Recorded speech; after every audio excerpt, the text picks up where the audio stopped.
అందరికీ నమస్కారం. ఇక కథలోకి వెళ్తే యష్ ఇంట్లో చంద్రిక చాలా సేపటి నుంచి డోర్ తెరవడానికి ప్రయత్నిస్తుంది. చేతికి దొరికిన వస్తువులతో డోర్ని పగలగొడుతుంది. ఆ సౌండ్స్కి అమృతకే గుండెల్లో దడ మొదలైందంటే ఇక పసివాడి పరిస్థితి ఏంటి? వాడు భయంతో అమృతని పట్టుకుని ఉండిపోయాడు. అమృత వాడిని గుండెలకి హత్తుకుని ధైర్యం చెబుతుంది, కానీ తన గుండె వేగమే తగ్గటం లేదు. చంద్రిక చేసే ప్రయత్నాలకి ఆ డోర్ కాసేపట్లో తెరుచుకుంటుందని అర్థమైంది. ఏం చేయాలో మాత్రం అర్థం కావటం లేదు. భయంతో తన మైండ్ పూర్తిగా మొద్దుబారిపోయింది. వేదక్క, ప్లీజ్ నాకు హెల్ప్ చేయి. ఇక్కడ నుంచి బయటపడే మార్గం చూపించు. నువ్వెందుకని నాకు కనిపించటం లేదు? మన హర్షని చంపేస్తుంది. ప్లీజ్ అక్క. వేదకి తన మాటలు వినిపిస్తున్నా తనకి కనిపించలేకపోతుంది. కారణం అమృతకి తెలియకుండా మాంత్రికుడిచ్చిన తాయెత్తుని అమృత మెడలో ఉన్న చైన్కి కట్టేసింది. అలాగే బాబు మెడలో కూడా కట్టింది. ఆ భయంలో అమృత అవేమీ గమనించుకోవటం లేదు.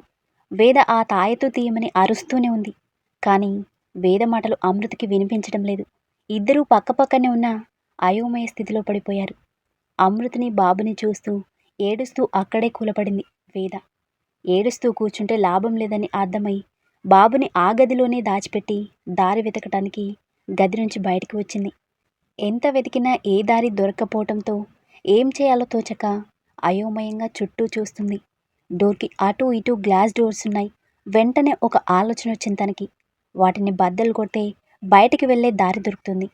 చేతికి దొరికిన వాటితో గ్లాస్ని బద్దలు కొట్టడానికి ప్రయత్నిస్తుంది. గ్లాస్ కొద్దిగా పగలటంతో గాజు పెంకులు చేత్తో తీయడానికి ప్రయత్నిస్తూ గ్లాస్ డోర్ నుంచి తీసిన తనకి ఆయమ్మ లోపలికి వస్తూ కనిపించింది. అమృతకి ప్రాణం లేచొచ్చినట్టయింది. ఆయమ్మా, ఆయమ్మా, ఇటు చూడు. అమృతమ్మా, ఏమైందమ్మా? ఎందుకంత కంగారు పడుతున్నారు? వదిన, వదిన బాబుని చంపాలని చూస్తుందాయమ్మా. డోర్స్ అన్నీ లాక్ చేసేసింది. ప్లీజ్ ఎలా అయినా డోర్ ఓపెన్ చేయి. అలాగే ఉండండి, నా దగ్గర ఇంకో తాళం ఉంది, తీస్తాను. హా, త్వరగా తీ. ఆయమ్మ తాళం తీసి లోపలికొచ్చింది. అమ్మాయి గారు, బాబెక్కడా? దాచిపెట్టానాయమ్మా. వదినకి ఏమైందో అర్థం కావటం లేదు. ఎందుకు ఇలా ప్రవర్తిస్తుంది? ముందు బాబు ఎక్కడున్నాడో చెప్పండమ్మా. బాబుని చంద్రికమ్మ కంట పడకుండా దాచిద్దాం. హా, కానీ ముందు బావతో ఈ విషయం చెప్పాలి. నీ దగ్గర ఫోన్ ఉంటే ఇవ్వు. సరే, తీసుకోండి. అమృత ఫోన్ తీసుకుని యష్ నెంబర్కి కాల్ చేసింది. కానీ ఫోన్ కనెక్ట్ అవ్వకపోవటంతో దేవ్కి యష్కి మార్చి మార్చి కాల్ చేస్తుంది. దేవ్ ఫోన్ యాక్సిడెంట్లో మిస్ అయింది. యష్ ఫోన్ నీలిమ దగ్గర ఉండటంతో ఇద్దరూ లిఫ్ట్ చేయటం లేదు. చివరగా యష్కి కాల్ చేద్దామని ప్రయత్నిస్తూ యథాలాపంగా ఎదురుగా ఉన్న గ్లాస్ డోర్ వైపు చూసింది. ఆయమ్మ మెల్లగా చంద్రిక ఉన్న రూమ్ దగ్గరికి చేరి ఆ రూమ్ గెడ తప్పించడం గ్లాస్లో కనిపించేసరికి అమృత వెన్నులో వణుకు పుట్టింది. ఆయమ్మ కూడా చంద్రిక మనిషి అని తెలిసిన తర్వాత తనలో భయం రెట్టింపై ఒక్క క్షణం అక్కడి నుంచి పారిపోదామనిపించిన బాబు గుర్తు రావడంతో అడుగు బయటికి వేయలేకపోయింది. అమ్మాయి గారు, ఫోన్ కలిసిందా? ఆయమ్మ దగ్గరికి వచ్చేసరికి తనకి తెలియకుండానే భయంతో దూరంగా జరిగింది అమృత. ఏమైంది అమ్మాయి గారు? ఏం ఏం లేదు, ఫోన్ కలవడం లేదు. అలాగా, సరే, ముందు బాబుని తీసుకురండి, మనం ఇక్కడి నుంచి వెళ్ళిపోదాం. అలాగే, నువ్విక్కడే ఉండు. అమృత కంగారుగా యష్ గదిలోకి వచ్చి డోర్ లోపల నుంచి లాక్ చేసేసింది. ఆ మరుక్షణం చంద్రిక గది నుంచి బయటికి వచ్చి కోపంగా డోర్ కొడుతూ అమృతని పిలుస్తుంది. అయ్యో చంద్రికమ్మ, బాబుని తీసుకొస్తానని వెళ్ళింది. ఎందుకు అనవసరంగా భయపెడతారు? నీకింకా అర్థం కావటం లేదా? దానికి నీ మీద డౌట్ వచ్చే డోర్ లాక్ చేసుకుంది. ఇక లాభం లేదాయమ్మా. వాడితో పాటు దీన్ని కూడా చంపేస్తాను. తొందరపడకండి, ముందు బాబు సంగతి చూడండి. ఆ తర్వాత ఆ పల్లెటూరి దాన్ని ఏం చేయాలో తీరిగ్గా ఆలోచిద్దాం. అమృతకి వాళ్ళ మాటలు వినిపిస్తూనే ఉన్నాయి. ఇన్ని రోజులు శత్రువుల్ని పక్కనే పెట్టుకుని ఎంత పెద్ద ప్రమాదంలో చిక్కుకున్నారో అర్థమవుతుంది అమృతకి. బాబుని దాచిపెట్టిన కబోర్డ్ ఓపెన్ చేసింది. వాడు భయంతో బేలగా చూస్తుంటే ఏడుపొచ్చింది. బాబుని హత్తుకుని ఏడుస్తుంది. తప్పించుకోవడానికి దారి దొరకటం లేదు. కానీ బాబుని కాపాడుకోవాలి అనే దృఢ సంకల్పం మాత్రం నిశ్చలంగా ఉంది. బయట డోర్ ఓపెన్ చేయడానికి ఆ చంద్రిక చేయని ప్రయత్నం లేదు. ఇక కట్ చేస్తే నీలిమ మాటల్లో, నేను చెప్పినట్టుగానే ఆ విశ్వాన్ని పెళ్లి చేసుకుని వెళ్ళిపోయిందనుకుని నేను రిలాక్స్ అయ్యాను. వెంటనే నీ లైఫ్లోకి వస్తే నీకు నా మీద డౌట్ వస్తుందేమో అని గ్యాప్ ఇచ్చా. ఇక్కడే ఉంటే ఏదో ఒకటి చేసి నీ దగ్గర బుక్ అవుతాను అని ఫ్రెండ్ చెప్పింది. అందుకే కొన్ని రోజులు లండన్ వెళ్ళిపోయాను. హ్మ్, చూసావా, నీకోసం నేను ఎంత కష్టపడ్డానో. నేనింత కష్టపడితే ఆ వేద ఏం చేసింది? నా కష్టాన్నంతా బూడిదలో పోసిన పన్నీరు చేసింది. అది విశ్వాన్ని పెళ్లి చేసుకుందనుకున్నాను, కానీ అది నన్ను మోసం చేసింది. విశ్వాన్ని పెళ్లి చేసుకోలేదు, పైగా నీ బిడ్డకు తల్లి అయిందన్న విషయం తెలిసింది. తట్టుకోలేకపోయాను. దాన్ని ఈ భూమి మీద ఉండకుండా చేయాలనుకున్నాను. ఇక కట్ చేస్తే విశ్వ మాటల్లో వేదకి నెలలు నిండాయి. బాబు పుట్టాడు. వాణ్ణి చూసుకుని చాలా మురిసిపోయింది తను. హర్షవర్ధన్ అని పేరు పెట్టింది. కానీ పుట్టిన బిడ్డని తనివి తీరా చూసుకోకుండానే. ఆపై విశ్వాకి మాటలు రాలేదు. జరిగింది తలుచుకొని కుమిలి కుమిలి ఏడుస్తున్నాడు. దేవ్ ఓదార్పుగా అతని భుజంపై చేయి వేశాడు. కన్నీళ్లు తుడుచుకుంటూ జరిగింది చెప్పడం ప్రారంభించాడు. బాబు చాలా ముద్దుగా ఉన్నాడు వేదా. అవును విశ్వ, అంతా నా యష్ పోలికే. ఏం లాభం, తండ్రి ప్రేమకు నోచుకోలేదు కదా. అలా మాట్లాడకురా. నేను యష్కి ఎందుకు దూరం అయ్యానో నీకు తెలుసు కదా. తెలుసు, కానీ యష్కి నిజం చెప్పకుండా నువ్వు తప్పు చేస్తున్నావు విదా. వాళ్ళు చాలా ప్రమాదకరమైన వాళ్ళు. అలాంటి వాళ్ళు యష్తో ఉంటే ఎప్పటికైనా ప్రమాదమే. నువ్వు అప్పుడే నిజం చెప్పి ఉంటే యష్ జాగ్రత్త పడేవాడనిపిస్తుంది. నువ్వు దూరమైనంత మాత్రాన యష్ వాళ్ళ అమ్మ క్షేమంగా ఉంటారని అనుకుంటున్నావా? వేద ఆలోచిస్తూ ఉండిపోయింది. చూడు వేద, అప్పటి పరిస్థితిని బట్టి నువ్వు యష్కి దూరంగా వచ్చేశావు. ప్రేమికురాలిగా అది నీ నిర్ణయం తప్పులేదు. కానీ ఇప్పుడు నువ్వు ఒక తల్లిగా ఆలోచించు. నువ్వు చేసింది తప్పని నీకే అర్థమవుతుంది. ఇప్పటికైనా నువ్వు యష్కి నిజం చెప్పకపోతే నీ బిడ్డకు కూడా అన్యాయం చేసిన దానివవుతావు. బాగా ఆలోచించుకో విదా. ఇప్పుడు నువ్వు తీసుకునే నిర్ణయం నీ బిడ్డ భవిష్యత్తు నిర్ణయిస్తుంది. నువ్వు చెప్పింది నిజమే విశ్వ. అప్పటి పరిస్థితిని బట్టి అత్తయ్య క్షేమంగా ఉండాలని ఆలోచించాను. కానీ ఇప్పుడు యష్కి నిజం చెప్పి తీరాలి. యష్ నన్ను అసహ్యించుకున్నా పర్లేదు. నా బిడ్డని అక్కున చేర్చుకుంటే చాలు. నన్ను యష్ దగ్గరికి తీసుకువెళ్ళు విశ్వ. సరే, రేపు వెళ్దాం. ఇక కట్ చేస్తే యష్ బిజినెస్ పని మీద మలేషియా వెళ్ళాడు. ఆ విషయం తెలియని విశ్వ వేదని బాబుని తీసుకుని యష్ ఇంటికి వచ్చాడు. ఆ రోజు ఇంట్లో ఆయమ్మ మాత్రమే ఉంది. వేదని చూడగానే మొదట షాక్ అయి లోపలికి తీసుకువచ్చి కూర్చోబెట్టింది. వేదమ్మ, మీరేంటిలా? మిమ్మల్ని ఇలా చూస్తే యష్ బాబు ఇంకా బాధపడతారమ్మా. ప్లీజ్ వెళ్ళిపోండి. లేదా అమ్మా, నేను ఆయన్ని కలవాలి. ఆయనతో ఒక నిజం చెప్పాలి. ఆయన ఎక్కడున్నారు? యష్ బాబు ఆఫీస్కి వెళ్ళారమ్మా. ఉండండి, ఫోన్ చేసి మీరు వచ్చారన్న విషయం యష్ బాబుతో చెప్తాను. సరే ఆయమ్మ. ఆయమ్మ పక్కకి వెళ్ళటంతో వేద సంతోషంగా ఇల్లంతా పరిశీలిస్తుంది. ఇంతకుముందు నవ్వులతో ప్రేమానురాగాలతో నిండిన ఆ ఇల్లు ఇప్పుడు జీవం లేని కలలా మిగిలిపోయింది. ఆ ఇంట్లో యష్తో ఎన్ని జ్ఞాపకాలున్నాయి తనకి. అతని ప్రేమను ఒప్పుకున్న మరుక్షణం తనని ఇంటికి తీసుకువచ్చి అతన్ని తల్లిదండ్రులకి పరిచయం చేశాడు. తల్లిదండ్రుల ప్రేమకి దూరమైన తనకి అత్తమామలే తల్లిదండ్రుల రూపంలో ఎదురైనట్టుగా అనిపించింది ఆ క్షణం. పాత జ్ఞాపకాలు తలుచుకుంటూ యష్కి నిజం చెప్పి బాబుని యష్కి అప్పగించాలని ఆరాటపడుతుంది తను. ఇంతలో ఆయమ్మ జ్యూస్ తీసుకొచ్చి ఇచ్చింది. కానీ యష్ని చూడాలి అన్న ఆతృతతో జ్యూస్ తాగలేదు. ఆయమ్మ, ఆయన వస్తున్నారు కదా? వచ్చేస్తున్నారమ్మా, మీరు జ్యూస్ తాగండి. వద్దు, ఆయన బిడ్డను ఆయనకు అప్పగించే వరకు నేనేమీ తినను, తాగను. ఆయన వచ్చేస్తున్నారుగా, రానివ్వు. సరే అమ్మా, మీ ఇష్టం. చాలాసేపటి నుంచి ఇద్దరూ ఎదురు చూస్తూ కూర్చున్నారు. ఒడిలో బాబు ప్రశాంతంగా నిద్రపోతుంటే బాబు నుదుటి మీద ముద్దు పెట్టి మురిపంగా బాబును చూస్తూ కూర్చుంది. ఇంతలో బయట కార్ సౌండ్ వినిపించటంతో వచ్చింది యష్ అనుకుని బాబుని విశ్వ చేతికిచ్చి డోర్ దగ్గరికి వచ్చిన తనకి చంద్రిక ఎదురుపడింది. హాయ్ వేదా, నువ్వేంటిలా? యష్ రాలేదా? తమ్ముడు ఆఫీస్లో బిజీగా ఉన్నాడు, మీటింగ్ అవ్వగానే వచ్చేస్తాడు. అమృత, నువ్వేంటి నీ భర్తతో కలిసి వచ్చావు? యష్తో ఏమైనా పనుందా? లేదు చంద్రిక, విశ్వ నా భర్త కాదు. వాడు నాకు స్నేహితుడు మాత్రమే కాదు, తోడబుట్టిన వాడితో సమానం. వాట్? ఏం మాట్లాడుతున్నావు? నువ్వు విశ్వాన్ని పెళ్లి చేసుకున్నావు కదా? అదంతా అబద్ధం. ఆ రోజు అత్తయ్యని కాపాడుకోవడానికి అలా నాటకం ఆడాల్సి వచ్చింది. నాకేం అర్థం కావడం లేదు. అసలేం జరిగిందో చెప్పు. వేద జరిగింది మొత్తం చంద్రికతో చెప్పింది. ఓ గాడ్, ఆ నీలిమ ఇంత పని చేసిందా? అవును చంద్రిక. మరి ఈ బాబు? యష్ రక్తం. మా ఇద్దరి ప్రేమకి ప్రతిరూపం వీడు. నమ్మబుద్ధి కావటం లేదు. ఇదంతా యష్ ఎలా తీసుకుంటాడో ఏంటో. ఆయన అర్థం చేసుకుంటారు చంద్రిక. నాకు నమ్మకం ఉంది. ఇప్పటి వరకు ఆయనకి నిజం చెప్పకుండా తప్పు చేశాను. ఇప్పుడు ఆయనకి నిజం చెప్పేస్తాను. ఆయన నన్ను నమ్ముతారు అనే నమ్మకం నాకుంది. ఆహా, నిన్ను నమ్మి భార్యగా నిన్ను చేరదీస్తే మరి నేనేమైపోవాలే? లోపలికి వస్తున్న నీలిమను చూసి భయంతో బిగుసుకుపోయింది తను. కోపంగా చూస్తూ వేద దగ్గరికి వచ్చి జుట్టు పట్టుకుంది తను.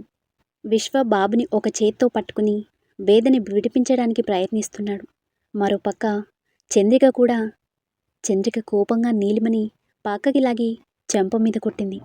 చందు, నోర్ముయ్, సీన్ క్రియేట్ చేయకు. నేను చెప్పిందేంటి, నువ్వు చేసిందేంటే? అది తిరిగి యష్ జీవితంలోకి రాకుండా చేయమంటే బిడ్డతో సహా వచ్చేలా చేశావు. చంద్రిక మాటలకి విశ్వ వేద షాక్ అయ్యారు. చూడు, ఇక్కడేం చేసినా యష్కి తెలిసిపోతుంది. అందుకే వీళ్ళని దూరంగా తీసుకెళ్ళి ఫినిష్ చేసేయి, బిడ్డతో సహా. చంద్రిక, నువ్వు? అవును, నేనే మాట్లాడుతున్నాను. ఏం నమ్మకం కుదరడం లేదా? ఇదంతా చేసింది నీలిమ అని అనుకుంటున్నావా? కాదు, యష్ మీద దానికున్న పిచ్చి ప్రేమను అడ్డుపెట్టుకుని దాంతో ఇదంతా చేయించింది నేను. వేద అయోమయంగా చూస్తుంది. నీకు తెలియని ఇంకో నిజం చెప్పనా? పెదనాన్న, అదే నీ మామగారు, హార్ట్అటాక్తో చనిపోయాడు అనుకుంటున్నావా? కాదు, నా చేతులతో నేనే చంపాను. వేద కోపంగా చంద్రిక చెంప పగలగొట్టింది. నువ్వు మనిషివేనా? తల్లిదండ్రులు లేకపోయినా నిన్ను నీ తమ్ముణ్ణి కన్న తల్లిదండ్రుల కంటే ఎక్కువగా చూసుకున్నారు కదే. అలాంటి మంచి మనిషిని చంపడానికి నీకు మనసెలా వచ్చింది? చంద్రిక కోపంతో ఊగిపోతూ పక్కనే ఉన్న ఫ్లవర్ వాజ్ తీసి వేద తలపై కొట్టింది. దెబ్బ గట్టిగా తగలటంతో కింద పడిపోయింది తను. మళ్ళీ తనని కొట్టబోతుంటే విశ్వ అడ్డుకున్నాడు. చంద్రికని దూరంగా నెట్టడంతో కింద పడిపోయింది. విశ్వ వేదని లేపడానికి ప్రయత్నిస్తుండగా నీలిమ వెనుక నుంచి విశ్వ తలపై కొట్టింది.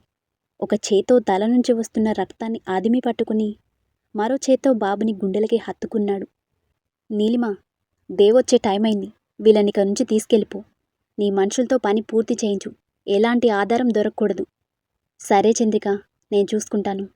విశ్వ మాటలకి దేవ్ షాక్తో బిగుసుకుపోయాడు. ఇన్ని రోజులు తన అక్క గురించి తనకే తెలియని చీకటి కోణముందని అస్సలు ఊహించలేదు తను. కళ్ళలో నీళ్లు ఉబికి వస్తుండగా యష్ మాటలు గుర్తొచ్చాయి అతనికి. అమ్ముకి తోడుగా చందు అక్క ఉందిరా. హో నో, లేదు, అలా జరగకూడదు. ఏమైంది దేవ్? అక్క ఇంట్లోనే ఉంది. అంతేకాదు, వదినా బాబు కూడా ఇంట్లోనే ఉన్నారు విశ్వ. లేదు, అది చాలా ప్రమాదం. మీ అక్క బాబుని ప్రాణాలతో వదిలిపెట్టదు దేవ్. మనం వెంటనే వెళ్ళి బాబుని కాపాడుకోవాలి. గౌరీ, ఫాస్ట్గా డ్రైవ్ చేయి. సరే సార్. ఇక కట్ చేస్తే, అలా నీ వేదని చంపేశాను, కానీ ఆ విశ్వగాడు బిడ్డతో సహా తప్పించుకున్నాడు. ఆ 3 ఏళ్లుగా వాడి గురించి వెతకని చోటు లేదు. మా కంట పడకుండా ఇన్ని రోజులు నీ బిడ్డని కాపాడాడు. ఇక్కడ యష్ పరిస్థితి అలానే ఉంది. ఇన్ని రోజులు సొంత మనిషిలా చూసుకున్న తన అక్కే దీనంతటికీ కారణమని తెలియగానే యష్ గుండె ముక్కలైపోయింది. అంతకు మించిన కోపం, ఉక్రోషం, వేదని పోగొట్టుకున్నాను అనే బాధ యష్ గుండెను మండిస్తున్నాయి. But your bad luck Yash. అప్పుడు తప్పించుకున్న నీ కొడుకు ఇప్పుడు నీ అక్క ఆ చంద్రిక చేతిలో చావబోతున్నాడు. ఆ మాట వినగానే యష్లో కోపం కట్టలు తెంచుకుంది. కోపంగా అరుస్తూ చైర్ని గోడకి ఢీకొట్టేసరికి అది విరిగి ముక్కలైంది. అనుకోని పరిణామానికి నీలిమ బిత్తరపోయి చూస్తుంటే యష్ కోపంగా తన మెడ పట్టుకుని ఊపిరాడకుండా చేశాడు. ఉక్కిరి బిక్కిరి అవుతూనే విడిపించుకోవడానికి ప్రయత్నిస్తుంది. నీలిమ మనుషులు లోపలికి వచ్చి యష్ నుంచి తనని విడిపించే ప్రయత్నం చేస్తున్నారు. ఒక చేత్తో వాళ్ళని విసిరికొట్టి నీలిమని దూరంగా విసిరికొట్టాడు. కింద పడిన తను స్పృహ కోల్పోయింది. యష్ అక్కడున్న రౌడీలందరినీ చితకొట్టి నీలిమ కాళ్ళు చేతులు కట్టేసి కారులో పడేశారు. తన బిడ్డని కాపాడుకోవాలి అన్న ఆతృతతో అక్కడి నుంచి బయలుదేరాడు. అమ్ము, నాకు కోపం తెప్పించకు. తలుపుతీ. చూడు, వాణ్ణి నాకు అప్పగించి నీ దారిన నువ్వు పో, లేదంటే నువ్వు కూడా వాడితో పాటే చేస్తావు. ఏయ్, తలుపు తీయవే. ఆయమ్మా, ఇది నన్ను చాలా ఇరిటేట్ చేస్తుంది. తలుపు బద్దలు కొట్టు. సరే అమ్మా. ఇద్దరూ కలిసి తలుపు బద్దలు కొడుతున్నారు. అమృతలో భయం ఎక్కువైంది. ఏం చేయాలో పాలుపోవటం లేదు. ఇంకాసేపు అలానే కొడితే బోల్టు విరిగిపోతుందని తనకి అర్థమైంది. బాబుని మాట్లాడొద్దని సైగ చేసి వాణ్ణెత్తుకొని డోర్ పక్కగా వచ్చి నిలబడింది. చంద్రిక ప్రయత్నం ఫలించి బోల్ట్ ఊడిపోవటంతో డోర్ తెరుచుకుంది. ఇద్దరూ లోపలికి వచ్చి చుట్టూ చూస్తుండగా అమృత వెనుక నుంచి నెమ్మదిగా బయటికి వెళ్ళిపోయింది. అది గమనించిన చంద్రిక తన చేతిలో రాడ్ విసరటంతో అమృత కాలికి తగిలి ముందుకు పడిపోయింది. బాబు అమృతకి కొంచెం దూరంలో ఎగిరిపడ్డాడు. అమృత వెంటనే పైకి లేచి బాబుని గుండెలకి హత్తుకుంది. చంద్రిక కోపంగా చూస్తూ అమృత దగ్గరికి వచ్చింది. తాను ఒక్కో అడుగు ముందుకు వేస్తుంటే అమృత ఒక్కో అడుగు వెనక్కి వేస్తుంది. వదినా, ప్లీజ్ వద్దు. ఇప్పటికే చాలా చేశావు. వాణ్ణి నాకు అప్పగించేయమ్ము. పసివాడు, నీకేం అన్యాయం చేశాడు వదినా? నీకు దండం పెడతాను, వదిలే. విన్ని నీ నుంచి దూరంగా తీసుకెళ్ళిపోతాను. ప్లీజ్ వదినా. చంద్రిక కోపంగా అమృత జుట్టు పట్టుకుంది. అమ్ము, నెల రోజుల క్రితం పరిచయమైన వీడి గురించి నీ లైఫ్ రిస్క్లో పెట్టుకోకు. వాణ్ణి నాకిచ్చేయి. నేను సేఫ్గా మీ ఊరికి పంపించేస్తాను. నా ప్రాణం పోయినా పర్లేదు, బాబుకి మాత్రం ఏమీ కానివ్వను. ఎందుకే వాడి గురించి అంతా ఆరాటపడుతున్నావు? నువ్వేమైనా వాడిని కన్నావా, లేక వాడేమైనా నీ రక్తం పంచుకుని పుట్టాడా? అంతకంటే ఎక్కువే. పెంచి పెద్ద చేసిన కుటుంబానికే ద్రోహం చేస్తున్న నీకు ప్రేమ విలువ ఏం తెలుస్తుందిలే.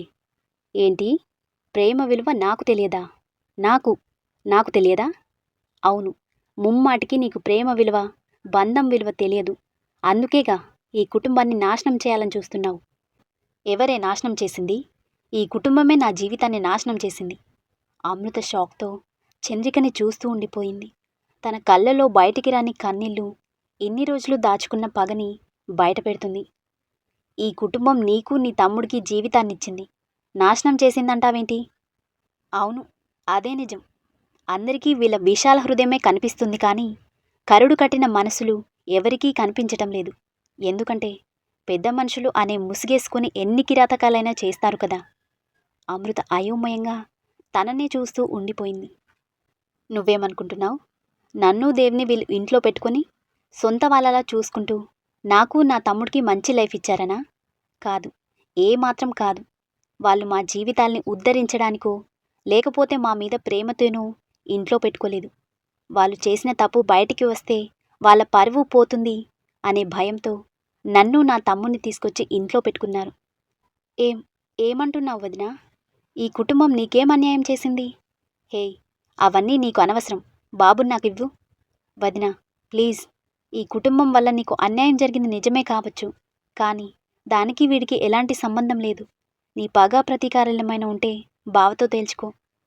బాబుకి హాని కలిగిస్తే మాత్రం నేను చూస్తూ ఊరుకోను. ఏంటే తేల్చుకునేది? అయినా వాళ్ళందరినీ పోగొట్టుకుని వాడు నాలానే అనాథల మిగిలిపోవాలి. కుమిలి కుమిలి ఏడుస్తూ రోజూ చస్తూ బ్రతకాలి. అలా జరగాలంటే వేదని చంపినట్టే వాడి కొడుకుని కూడా చంపేయాలి. అప్పుడే నా పగ చల్లారుతుంది. ఏమన్నావు? వేదక్కని చంపింది నువ్వా? అవును, నేనే. ఇప్పుడు ఇవన్నీ తెలుసుకుని ఏం చేస్తావే? ముందు బాబునివ్వు. అమృత చేతిలోంచి బాబుని లాక్కోవడానికి ప్రయత్నిస్తుంది. అమృత కూడా బాబుని పట్టుకుని వదలటం లేదు. మధ్యలో వాడు అమృతని గట్టిగా పట్టుకుని భయంతో ఏడుస్తున్నాడు. ఇద్దరి పెనుగులాటలో బాబు చంద్రిక చేతిలోకి వెళ్ళిపోయాడు. అమృత వెనక్కి పడబోతూ అలాగే నిలదొక్కుంది. చంద్రిక తనలో తానే నవ్వుకుంటూ బాబుని తీసుకుని వెనక్కి తిరిగేసరికి ఆయమ్మ భయంతో బిగుసుకుపోయింది. ఆయమ్మ, ఏమైంది? దయ్యం. వాట్? దయ్యమేంటి? అంటూ వెనక్కి తిరిగిన తనకి అమృత ఎర్రబడిన కళ్ళతో తననే చూస్తూ కనిపించింది. ఒక్క క్షణం తన గుండె జల్లుమంది. అమృత మెడలో చూసేసరికి తను తాయెత్తు కట్టిన చైన్ తన మెడలో లేదు. ఏం జరిగిందా అని ఆలోచిస్తూనే బాబు వైపు చూసేసరికి అమృత మెడలోని చైన్ వాడి చేతిలో కనిపించింది. అమృత దగ్గర నుంచి బాబుని లాక్కునేప్పుడు వాడు అమృతని గట్టిగా పట్టుకోవడంతో అమృత మెడలోని చైన్ తెగి బాబు చేతిలోకి వచ్చేసింది.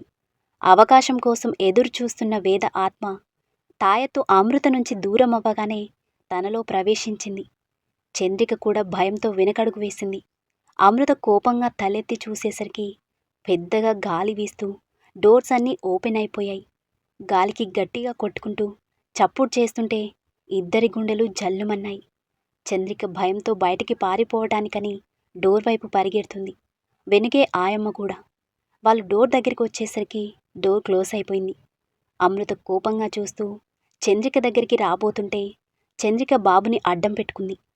అమృత కోపంగా చెయ్యెత్తేసరికి బాబు ఒకవైపు, చంద్రిక ఒకవైపు ఎగిరిపడ్డారు.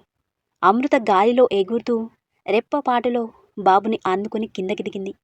బాబుని అక్కడే సోఫాలో కూర్చోబెట్టి ప్రేమగా తల నిమురుతూ నుదుటి మీద ముద్దు పెట్టింది. భయపడకు నాన్న, అమ్ముందిగా, నేనుండగా నీకేం కానివ్వను. నువ్వు ఈ బొమ్మతో ఆడుకుంటూ ఉండు, అమ్మిప్పుడే వచ్చేస్తుంది, సరేనా?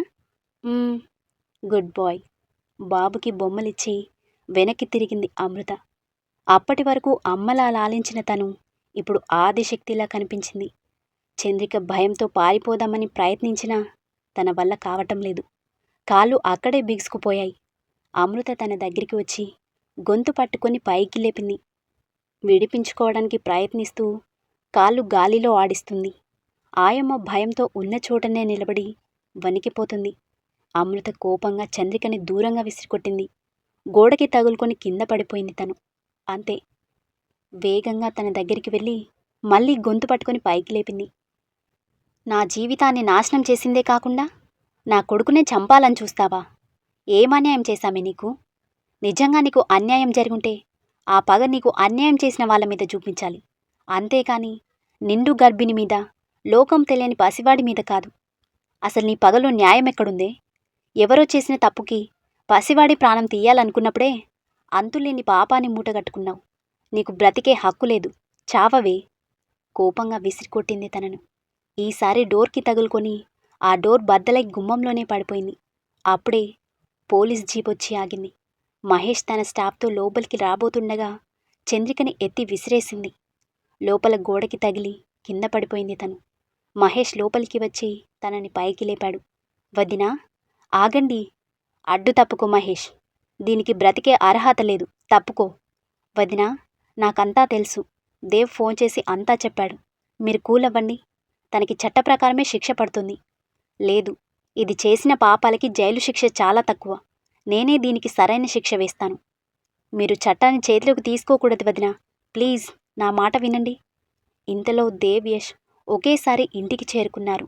కార్ దిగి ఇద్దరూ ఎదురుపడేసరికి వాళ్ళకి తెలియకుండానే కళ్ళల్లో నీళ్లు తిరిగాయి. బాబు గుర్తు రావడంతో వెంటనే లోపలికి వచ్చారు. అక్కడ అమృత కోపంతో ఊగిపోతుంది. చంద్రిక గాయాలతో కింద పడుంది. మహేష్ అమృతకి సర్ది చెప్పడానికి ప్రయత్నిస్తున్నారు. అమృతని అలా చూసిన అందరూ షాక్ అయ్యారు, ఒక యష్ తప్ప. ఎందుకంటే అతనికి ఒక్కడికే తెలుసు అది అమృత కాదు, తన శరీరంలో ఉన్నది వేద అని. బాబు కోసం చుట్టూ చూశాడు.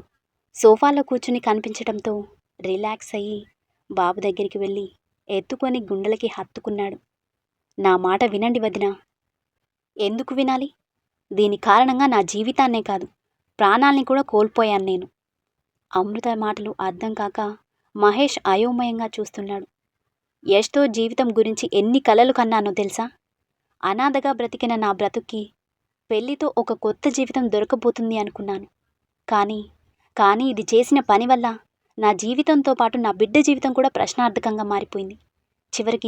చివరికి నా ప్రాణాన్ని కూడా తీసేసింది.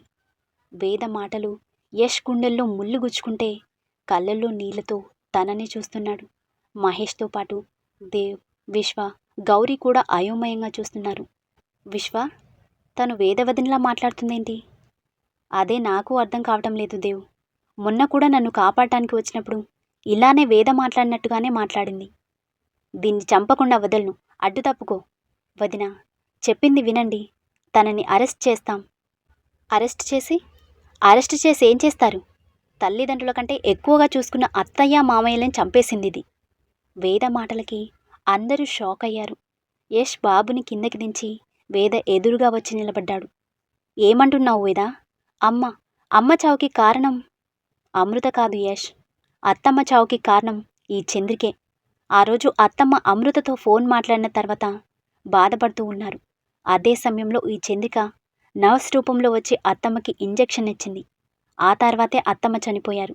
ఆవిడ ప్రాణం పోయే వరకు కూడా ఇది పక్కనే ఉండి అత్తమ్మ చావుని చూస్తూ ఎంజాయ్ చేసింది. యష్ అక్కడే కూలబడిపోయాడు.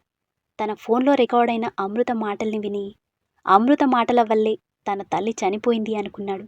కానీ చంద్రిక చంపింది అన్న నిజం అతను జీర్ణించుకోలేకపోతున్నాడు. వేద అతని ఎదురుగా మోకాళ్ళ మీద కూర్చుని యష్ భుజం మీద చెయ్యేసింది. నన్ను క్షమించు యష్. పక్కనే ఉన్నా నేను అత్తమ్మని కాపాడలేకపోయాను. ఆత్మగా మిగిలిపోయి నిస్సహాయంగా చూస్తూ ఉండిపోయాను. యష్ కుమిలి కుమిలి ఏడుస్తున్నాడు. అతని బాధని చూసి అక్కడున్న అందరూ కూడా బాధపడుతున్నారు. యష్, బాధపడకు. నన్ను క్షమించు వేద. నేను నీ జీవితంలోకి రావటం వల్లే నీకీ పరిస్థితి వచ్చింది. నేనసలు నిన్ను కలవకుండా ఉండాల్సింది. నన్ను క్షమించు వేద. నిన్ను కాపాడుకోలేకపోయాను. మన ప్రేమని కాపాడుకోలేకపోయాను. ఇదంతా నా వల్లే, నా అజాగ్రత్త వల్లే నీకీ పరిస్థితి వచ్చింది. లేదు యష్, ఇందులో నీ తప్పేం లేదు. నువ్వు తనని సొంత అక్కలా భావించావు. కానీ అది పాము ఎప్పటికైనా విషాన్నే చిమ్ముతుందని నిరూపించింది. దానికి మీ కుటుంబంలో ఉండే అర్హతే లేదు. అది చేసిన తప్పుకి నిన్ను నువ్వు నిందించుకోకు యష్. ప్లీజ్, నేను నిన్నిలా చూడలేను. అమృతని హత్తుకొని ఏడుస్తూ ఉండిపోయాడు. అమృతలో ఉన్న వేద అతన్ని గుండెలకి హత్తుకొని ఓదారుస్తుంది. అదే సరైన సమయం అనుకుని చంద్రిక పారిపోతుంటే మహేష్ తనని పట్టుకున్నాడు. ఆయమ్మని చంద్రికని అరెస్ట్ చేసి యష్ని డిస్టర్బ్ చేయడం ఇష్టం లేక దేవ్కి చెప్పి అక్కడి నుంచి వాళ్ళని తీసుకుని వెళ్ళిపోయాడు. ఇలాంటి మరిన్ని ఇంట్రెస్టింగ్ స్టోరీస్ కోసం మన ఛానల్ని సబ్స్క్రైబ్ చేసుకోండి. Thank you.